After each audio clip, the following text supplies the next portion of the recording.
मुलांनो, मागच्या व्हिडिओमध्ये आपण चौकोन कसे मोजायचे ते शिकलो होतो आणि आता चौरस कसे मोजायचे ते एका ट्रिकने शिकणार आहोत. करायची मग सोडवायला सुरुवात? ओके. बघा आता इथे एक आकृती आहे आणि या आकृतीमध्ये आपल्याला काय मोजायचे आहे? काय मोजायचे? चौरस मोजायचे आहे. मग मागच्या आकृतीप्रमाणेच मागच्या व्हिडिओमध्ये आपण काय केलं होतं? या आडव्या लाईनला नंबर टाकले आणि उभ्या लाईनला नंबर टाकले.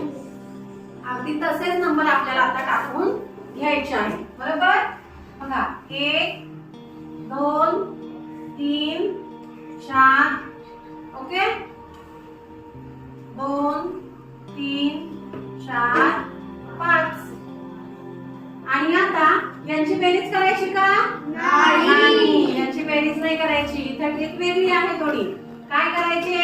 शेवटचे जे अंक आहेत ते पहिले लाईनने जोडायचे. ठीक आहे? आता याला जोडायला काय आहे का? नाही, काहीच नाही. आता यांचा काय करायचं बरं? या ज्या जोड्या केल्यात ना आपण त्या जोड्यांचा करायचा आपल्याला गुणाकार.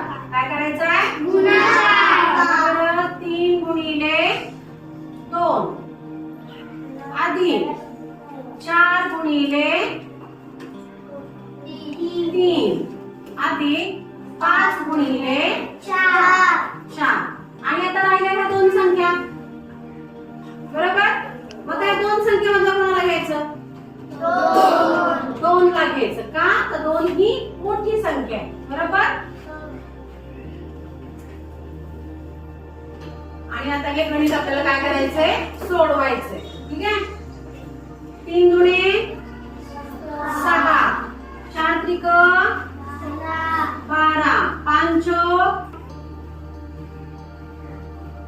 2 ओके. आणि आता यांची करूया आपण बेरीज.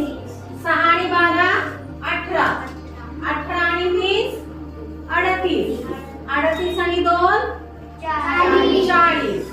मग उत्तर आपलं काय आलं? 40. या आकृतीमध्ये एकूण किती चौरस आहेत?